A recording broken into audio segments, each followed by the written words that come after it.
sorry and afraid. He knew that it was wrong to bite the hand of a man-animal. Later, the boy and his family came to see Gray Beaver. But Gray Beaver, Klukooch, and Mitsa all spoke angrily to the boy and his family. The boy was wrong to hit White Fang, Gray Beaver told them.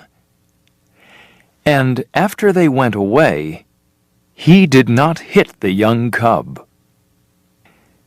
So White Fang learned that there were his gods and there were other gods.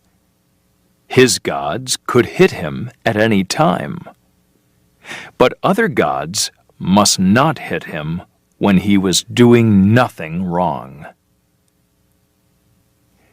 Before the day was finished, White Fang learned more of this lesson about his gods and other gods.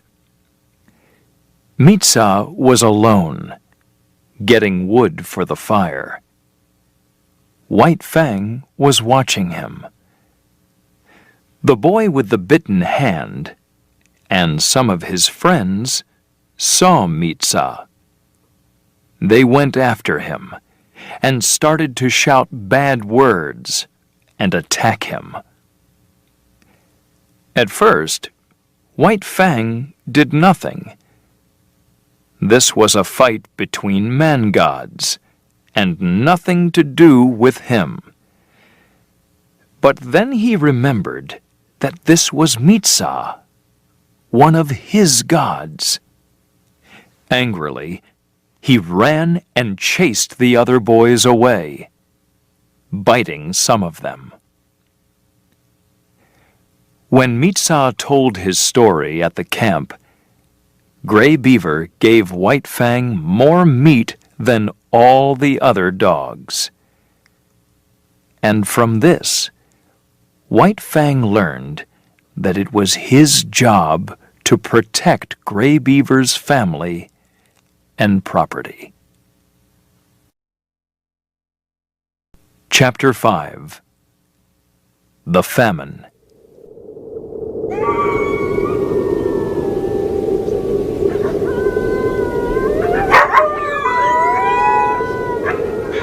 It was April when Gray Beaver finished his long journey and arrived at his home village. White Fang was now a year old. His coat was a wolf-gray color, and he looked like a wolf. He was strong, and he could fight with the older dogs and win. When White Fang first came to live with Gray Beaver, one of the oldest dogs always chased him away. That dog's name was Basik. But things were changing now. Basik was getting older and weaker, while White Fang was getting stronger every day. White Fang first came to know this when he was eating some moose meat alone, away from the other dogs. It was a large piece of meat on the bone, and Basik wanted it. He ran to take it from between White Fang's paws. Without thinking, the wolf cub jumped on Basik and bit his neck. Basik was surprised, but he growled at White Fang and suddenly saw fear in the young wolf cub's eyes. Braver now, Basik walked across to the meat and started to eat it. The fear went from White Fang's eyes when he saw this. Now he was angry. It was his bone, not Basik's. He jumped on the old dog and bit off his ear. Then he bit him in the neck, on the shoulder, and on the nose. Basik dropped the bone and walked away with his head down. The months went past, and White Fang grew bigger and stronger. But he was not like the other dogs. The wolf in him made him very different and much more dangerous, and so the other dogs left him alone. One thing made White Fang very angry.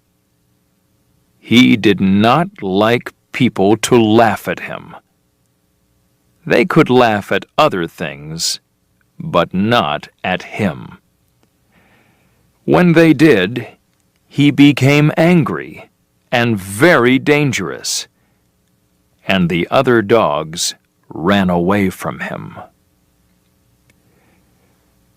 When he was 3 years old, there was another famine. There were no wild animals to kill, and no fish in the rivers or lakes. It was a terrible time when only the strong survived. The older and weaker Indians in the village began to die, and the children cried because they were hungry. The women left the little food there was for the men. They went out to hunt, looking everywhere for animal trails, but they came home with little or no meat. Dogs began to eat other dogs, and the Indians started to eat their animals.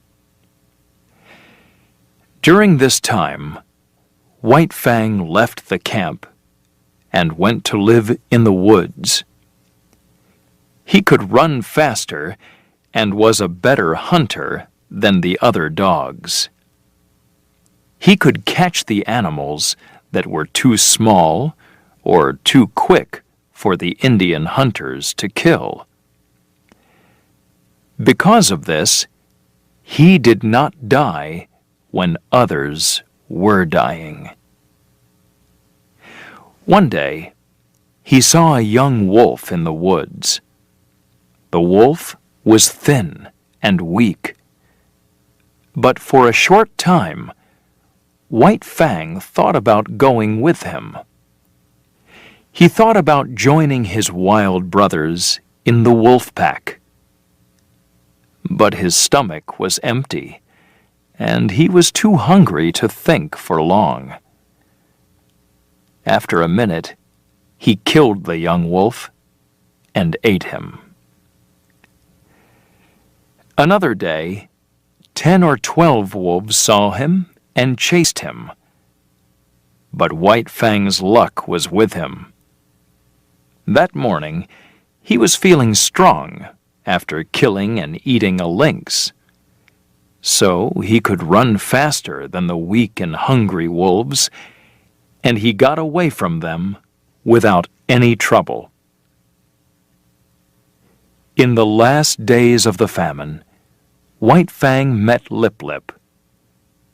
Each animal was surprised to see the other, and they both growled and got ready to attack.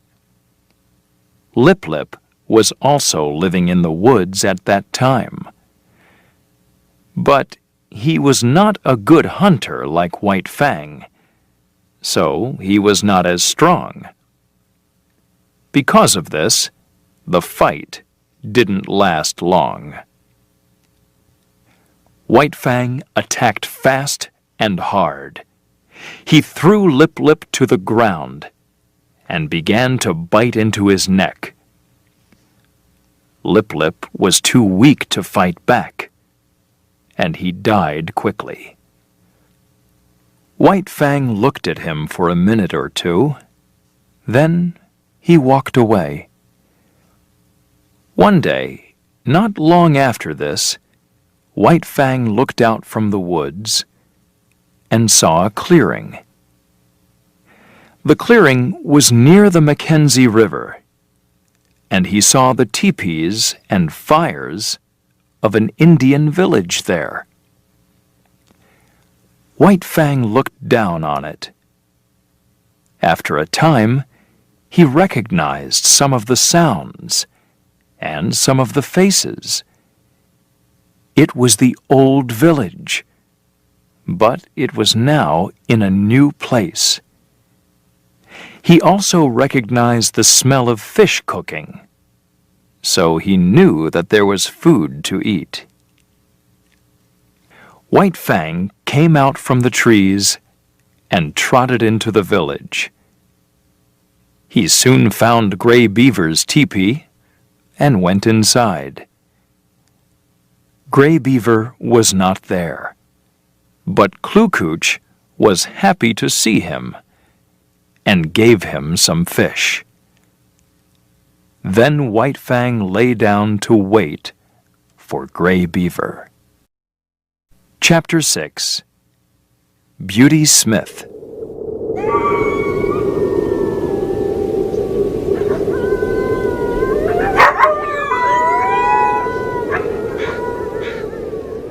When White Fang was nearly 5 years old, Gray Beaver took him on another great journey. They went down the Mackenzie River and across the Rocky Mountains to the Yukon River. When they stopped at villages, White Fang was quick to fight with the dogs there. They did not recognize the fact that he was part wolf, and they were not ready for his fast and dangerous attacks. Many of them died in these deadly fights. White Fang and Gray Beaver arrived at Fort Yukon in the summer of 1898. At this time, thousands of men were going up the Yukon River to Dawson City and the Klondike to look for gold. Gray Beaver knew about this. He had clothes and shoes made from animal skins with him to sell to these people. In Fort Yukon, White Fang saw white men for the first time. To begin with, he did not go near these strange new gods, but he felt sure that they were different. They had more power than the Indians he knew. They too were interested in him, and what was more, they did not hurt the dogs who went near them. Only a few white men lived in Fort Yukon, but a steamer arrived every 2 or 3 days. It stopped for 5 or 6 hours and then went away again. Many more white men came and went on the steamer. There was no work for White Fang to do. Gray Beaver was busy selling things to the white men and getting rich. So, White Fang spent his time starting fights with the white men's dogs. None of them could fight well. They made a lot of noise and ran and jumped at White Fang. But he threw them off or bit them. Then he left them for the other Indian dogs to kill. This was the right thing to do because the white gods were always angry when their dogs died in a fight. When it happened, the men chased the Indian dogs and hit them with heavy sticks while White Fang watched. He enjoyed the fights, and they were easy to start. When the dogs came off the steamer and saw him, they immediately recognized a wild and dangerous animal. And because, soon after they were born, they learned to kill wild things, they attacked him. The white men in Fort Yukon did not like the gold hunters who came off the steamer, but they liked to take their money. And they were always happy to see the white men's dogs chased and killed by the Indian dogs. One man liked the fights more than any of the others. As soon as he heard a steamer coming, he ran down to the dock to meet it. His name was Smith. Nobody knew his first name, but the men in the town called him Beauty because he was not beautiful. He was a small man with large yellow eyes and big yellow teeth, like fangs. He did the cooking and washed the dishes for the other men, but they did not like him. He was a coward, and like many cowards, he was a cruel man, too. Beauty Smith watched White Fang fighting, and he wanted to buy the wolf dog. He tried to make a friend of the animal, but White Fang growled at him and showed him his teeth. He did not like this man. White Fang was in Gray Beaver's camp when Beauty Smith first visited it.